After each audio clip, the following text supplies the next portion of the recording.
shepherd, I'll walk with him always. He leads through green pastures, I'll walk with him always.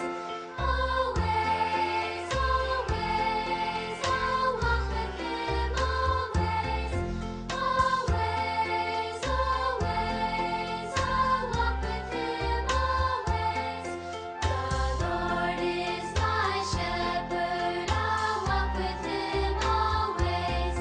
He leads through green pastures, I'll walk with him always.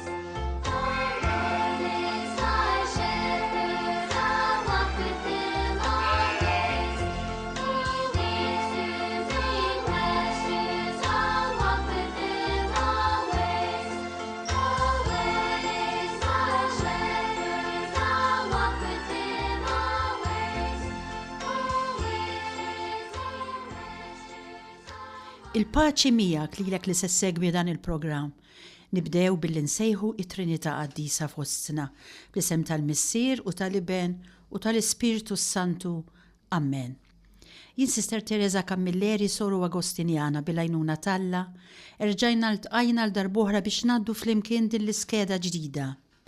Il-programm ġdid tagħna jinsemmejtu Fejn tagħmar Mgħallem, frażi li hemm bżonn twassal lili u lilek biex spiss insaqsuha lill-Kristu tagħna dak li jħobbna immensament. Frażi li jekk inwettquha timla lili u lilek b'kuraġġ kbir quddiem it-tfixkil u l-problemi tal-ħajja.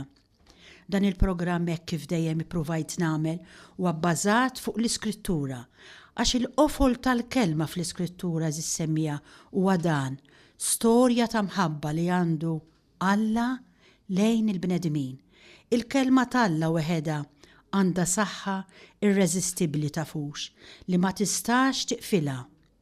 Min jemmen għatmu waħdu il-kelma timxi miegħek. Il-kelma fl-Iskrittura qiegħda hemm mhux biex iżżid l-għarfien tagħna imma biex tbiddilna fl-imġiba tagħna. Hija marbuta aktar ma' qalbina milli ma' moħħna. Inkunu fejn inkunu tkellimna. Allura, nissuġġerilek biex tul din l-iskeda ma tibqax sejjera lon it-triq waħdek, imma tieħu deċiżjoni li ddur lejn il-kelma ta' Alla fl-Iskrittura, għax din verament turik it-triq u ssib lil min qed tfittex, lil Ġesu ta' Nazzaret. Fil-fatt anki f'din l-iskeda sa nerġgħu niltaqgħu ma' dan il-personaġġ li qatt teżista Ġesu Kristu li jħobbna b'imħabba tremenda. Se nippruvaw nirriflettu fuq xi xeni li huwa għex meta kien hawn fostna u naraw xi jrid jgħallem lili u lilek illum permezz ta' dawn ix-xeni. Nerġa' flimkien magħkom nagħmlu dik li tissejjaħ Lectio Divina, jiġifieri naqsam xi ftit il-kelma dak li jnebbaħni l-mulej bit-tama li dak li se ngħid iwassal għat-talb, iwassal jiġifieri għad-dialogu ma' dan Ġesu ta' Nazzaret. Għalhekk Lectio Divina mhumiex jiġifieri sempliċi riflessjonijiet ta' esiġeżi biex nallimkom le, il-fatti li ġraw tul iż-żmien li Ġesu kien hawn fostna intom ġa tafuhom, imma huma riflessjonijiet li nittama jistgħu jgħinukom ħalli tiftħu dialogu ma' dan Ġesu li għadu jgħix fostna. Għaliex il-kelma ta' Alla hija kelma li titkellem fuqi u fuqek u hija indirizzata dejjem għalik u għalija. Li qed nipprova nagħmel f'dawn il-programmi eżis semmija hu li nitfa' xi ftit taż-żerrija bit-tama li din taqa' fuq art tajba u tagħti il-frott meħtieġ. Is-silta li nixtieq nirriflettu fuq llum u li minna l-mulej jekk nebbaħni biex nagħti titlu lil dan il-programm hija mill-Vanġelu ta' San Ġwan għal min jixtieq jiftaħ l-Iskrittura miegħi, kapitlu 1, versi 35 sa 42. Se naqra bil-mod is-silta. It-titlu tagħha hu Marru u raw fejn kien jammar il-mulej. F'dak iż-żmien Ġwanni kien hemm ma' 2 mid-dixxipli tiegħu. Ħares lejn Ġesu miexi immaġinaw u qal hawn hu l-ħaruf talla. Iż-żewġ dixxipli semgħuh jgħidan u marru wara Ġesu. Meta Ġesu dar u rom mexxin warajh qalilhom, xi tridu? Qalulu fejn tagħmmar Rabbi li tfisser Mgħallem. Qalilhom ejjew u taraw. U marru u raw fejn kien jammar u dakinhar baqgħu miegħu. Kien għall-ħabta ta' xi l-4 ta' wara nofsinhar. Wieħed mit-tnejn li semgħu x'kien qal Ġwanni u marru wara Ġesu kien Indri, Xmun Pietru. L-ewwel ma għamel dan, mar ifittex lil Xmun u qallu sibna l-Messija li jfisser Kristu u ħadu għan Ġesu. Ġesu ħares lejh u qallu int Xmun bin Ġwanni, inti tibda tissejjaħ Kefas li tfisser Pietru. Eżis semmija, din is-silta qed turina il-fidi qawwija li tnislet mill-laqa personali ma' Ġesu. L-ewwel kelmiet li Ġesu jindirizza lil dawk iż-żewġ dixxipli li marru warajh wara x-xhieda tal-Battista kienu xi tridu? Mistoqsija li tibqa' fundamentali għal min beda jaqra l-Vanġelu biex jimxi wara Ġesu. Stħajjel, inti li qed tisma' li din il-mistoqsija fundamentali Ġesu illum qed jgħidha lilek. Xi tridu? Xi trid f'ħajtek int? Xi trid? Ir-risposta ta' dawn iż-żewġ dixxipli kienet fejn tagħmmar Rabbi? Inti kont tagħmmar mal-missier u ħadd il-laħam u ġej tagħmmar fostna, fejn tagħmmar biex inkunu nistgħu niġu nagħmru miegħek? U hu weġibhom ejjew u taraw. Ma hemm ebda mod ieħor li tista' tkun taf lil Ġesu u temmen fih. Trid tmur u tagħmmar miegħu. Hekk biss tista' tara. Jekk ma tmurx tiltaqa' miegħu personalment, tista' tkun taf fuq għax ikunu qalulek jew għalmuk. Imma ma tkunx temmen fih tassew, tibqa' ma tarax. U ż-żewġ dixxipli tal-Battista marru u għamru miegħu u baqgħu miegħu. Għax hekk biss jistgħu jaraw. Għax Ġesu mhux Rabbi bħall-oħrajn. Ġesu mhux Rabbi li tmur għandu għall-ħin tal-lezzjoni u kif tispiċċa titlaq lura d-dar. Issir taf l-aktar lil Ġesu mhux meta tisma' fuqu. Mhux jekk tistudja dwaru, imma jekk tagħmmar miegħu, jekk tinnamra miegħu. Il-Battista emmen f'Ġesu meta ltaqa' miegħu u ra s-sinjal mis-sema. Qabel ma kienx jafu, imma meta ltaqa' miegħu beda jammar fih. Għax hemmen il-Battista ried juri lil ħadd ieħor dak li ra. Għalhekk qal lid-dixxipli tiegħu biex jaraw. Ix-xhieda ta' Ġwanni waslet liż-żewġ dixxipli biex huma wkoll jiltaqgħu personalment ma' Ġesu u jagħmlu esperjenza personali miegħu. Hekk issa huma stess jemmnu fih u jsiru xhieda tiegħu bħalma kien il-Battista.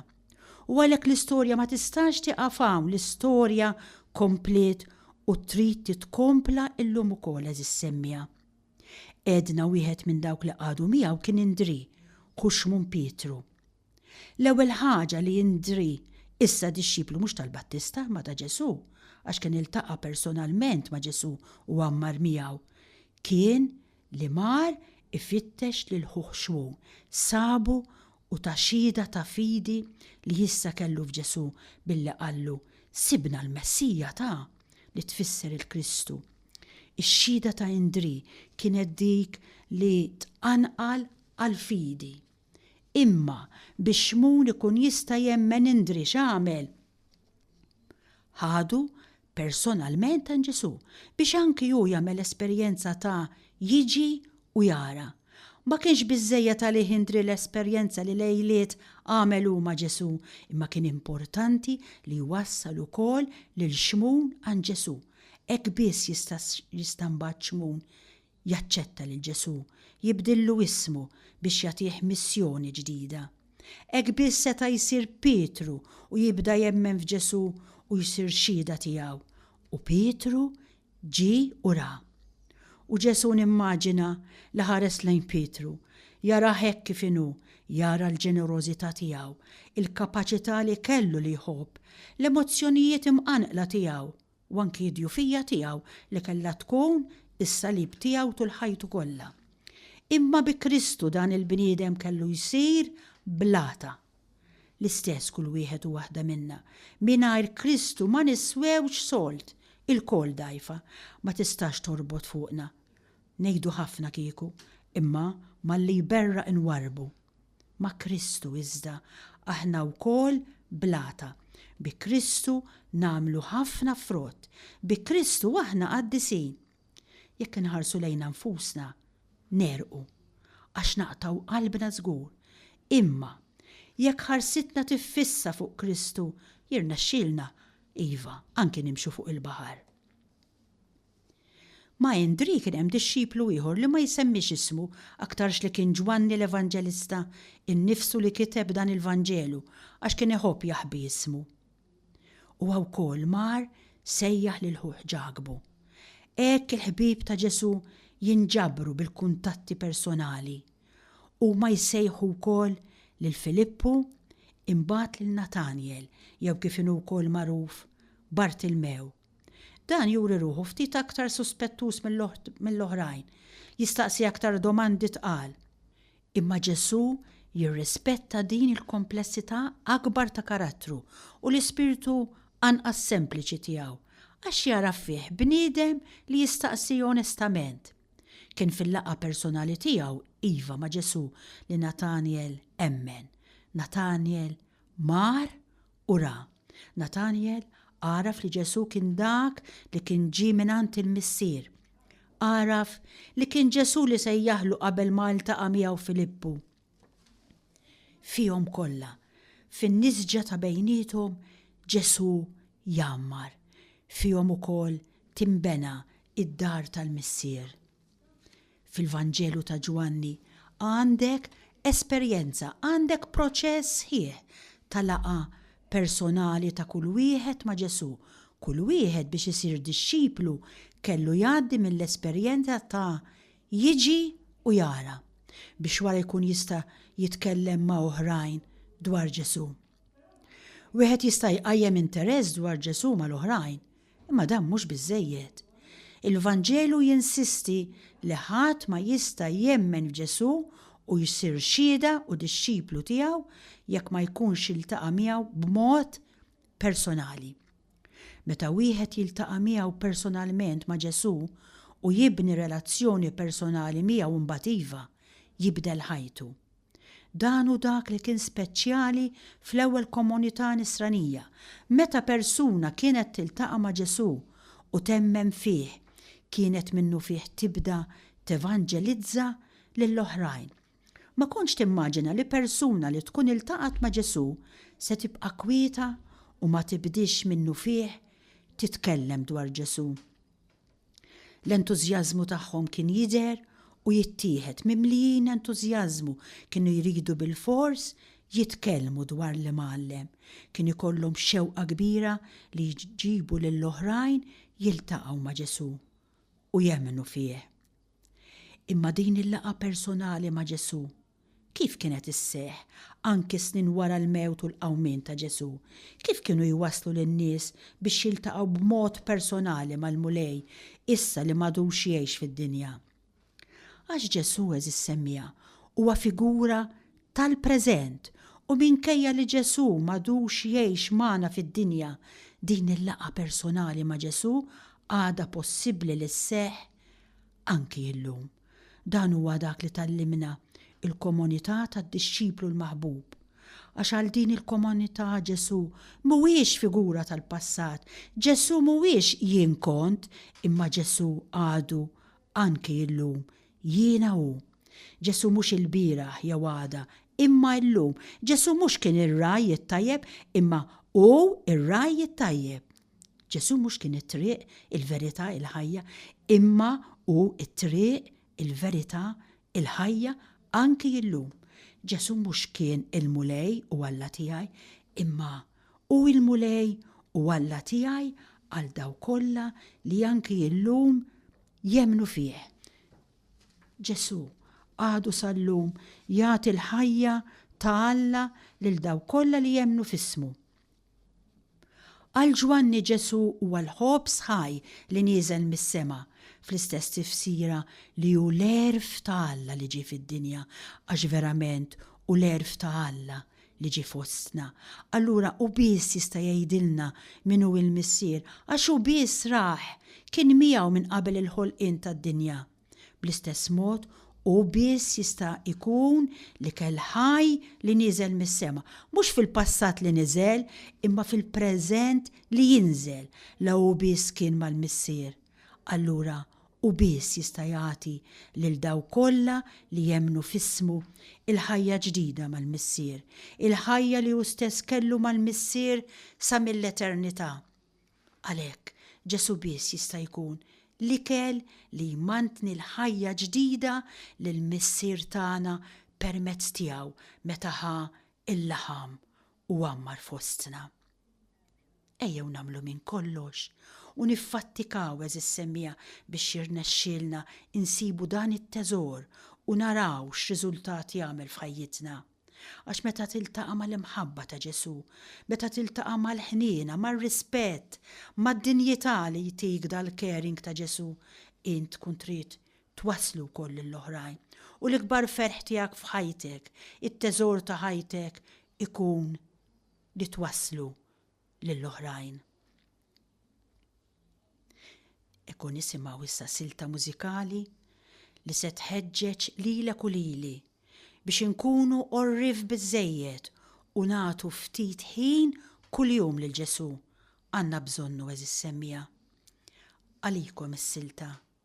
Spend a little time with him.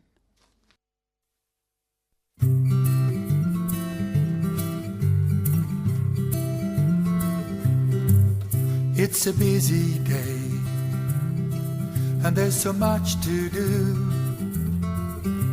It's off to school and lots of work for you, with jobs at home and fun and games from morning till night.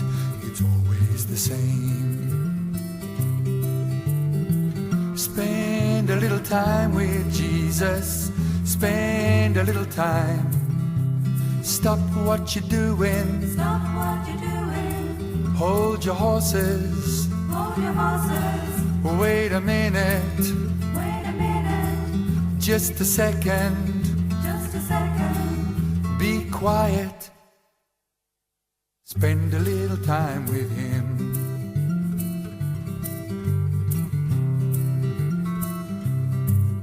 It's a yucky day and nothing's going right. You're feeling so bad, you're feeling so uptight. You got a tummy ache and your head's in a spin. Don't you think it's about time to spend time with him? Spend a little time with Jesus. Spend a little time. Stop what you're doing. Stop what you're doing. Hold your horses. Hold your horses. Wait a minute. Wait a minute. Just a second. Just a second. Be quiet. Spend a little time with him. Stop what you're doing. Stop what you're doing. Say a little prayer. Say a little prayer. Sing a little song. Sing a little song. Read your Bible. Read your Bible.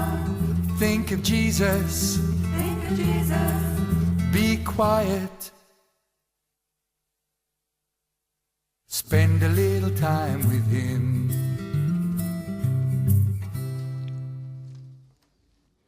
Eżis semmija, inkomplu nirriflettu ftit fuq il-ġid importanti li jagħmel il-Battista. Dan waħħal ħarstu fuq Ġesu. Aħna li nafu li l-ħajja kollha tal-Battista nistgħu nqabluha ma' dik il-mera li jkun hemm fil-karozza li turik quddiemek lil min ġej warajk. Allura m'għandniex niskantaw wara dik il-frażi fl-ewwel sentenza tal-Vanġelu tal-lum meta jgħid il-Battista waħħal ħarstu fuq Ġesu.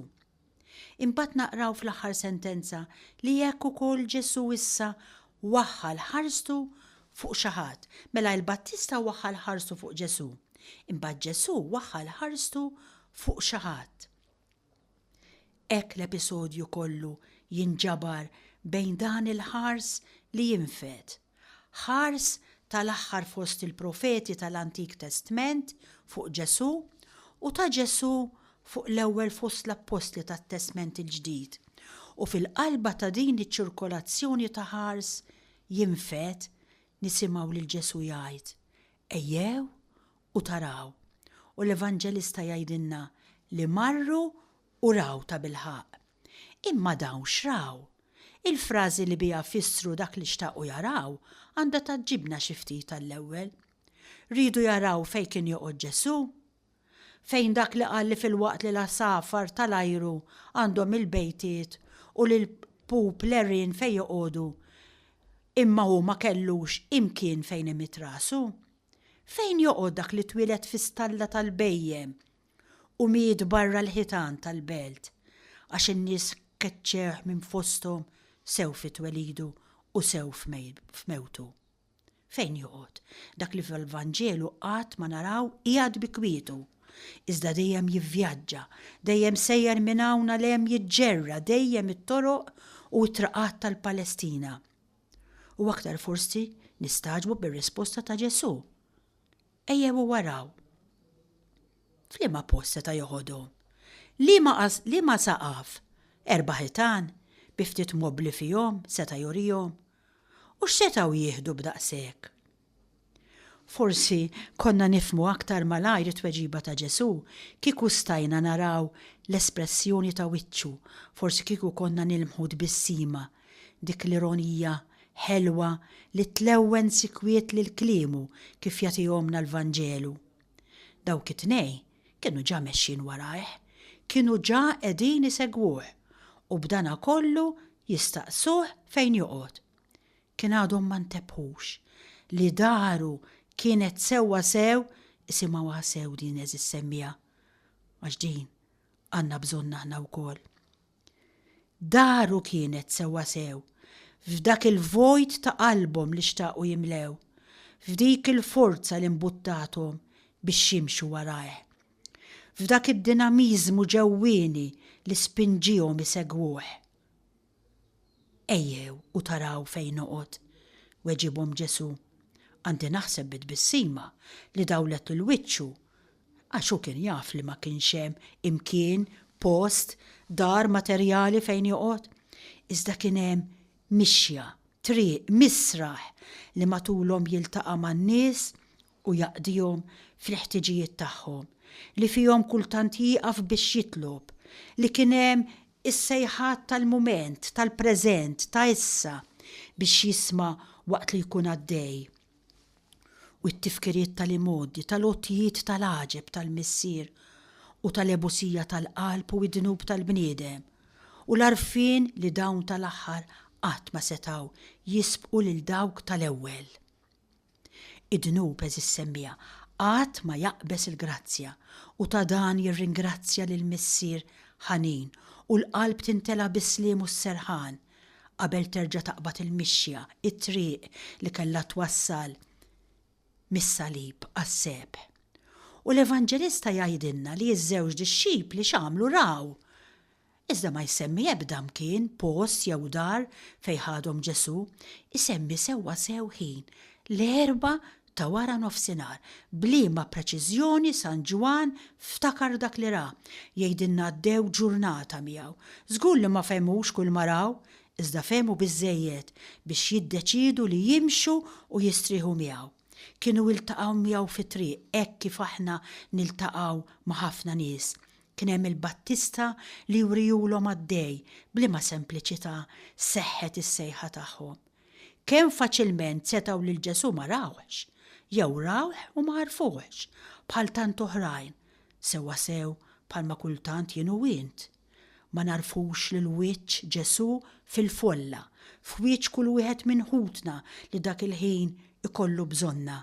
Kemm il-darba u ġvera, eżis semmija, ma narfux lil Ġesu u jkellimna bil-leħen tal-istess bżonnijiet u xewqat li jiġu minn il-qalb.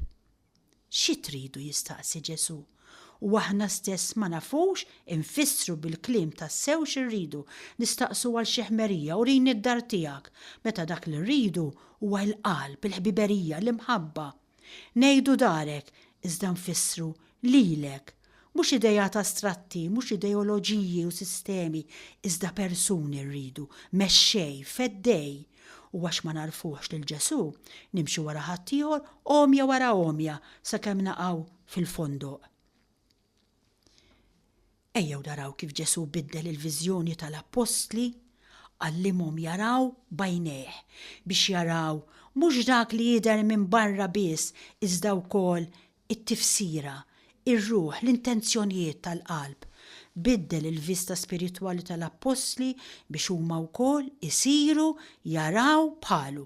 Hekk ukoll eżis semmija irrid li aħna nħarsu lejn kollox bajnejh, b'dawk l-għajnejn dejjem ċari daqskemm mimlija ħniena.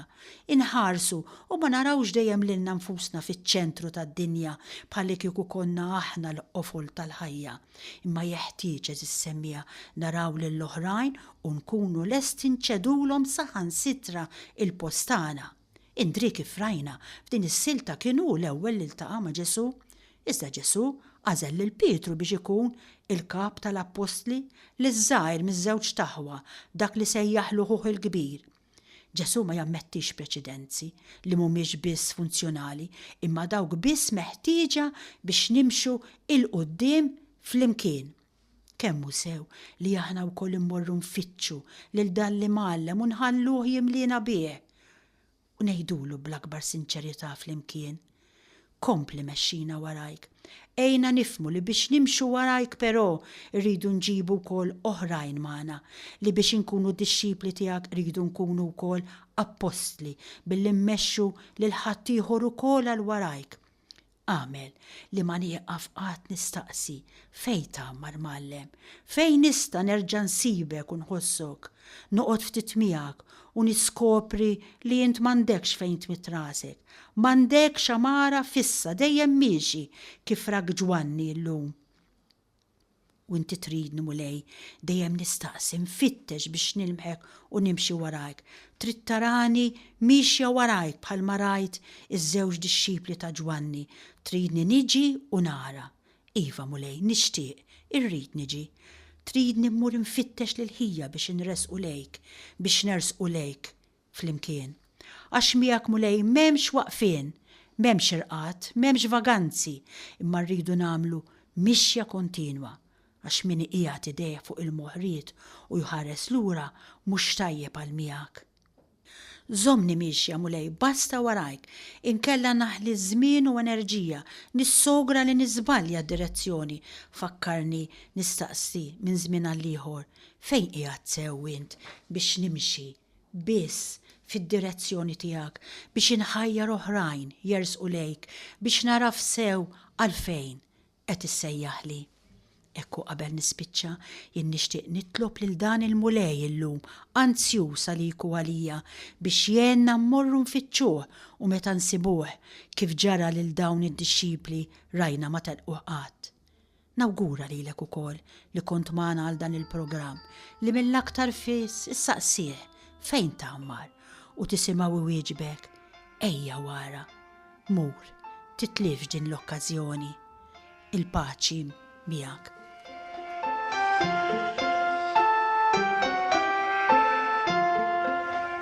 The Lord is my shepherd.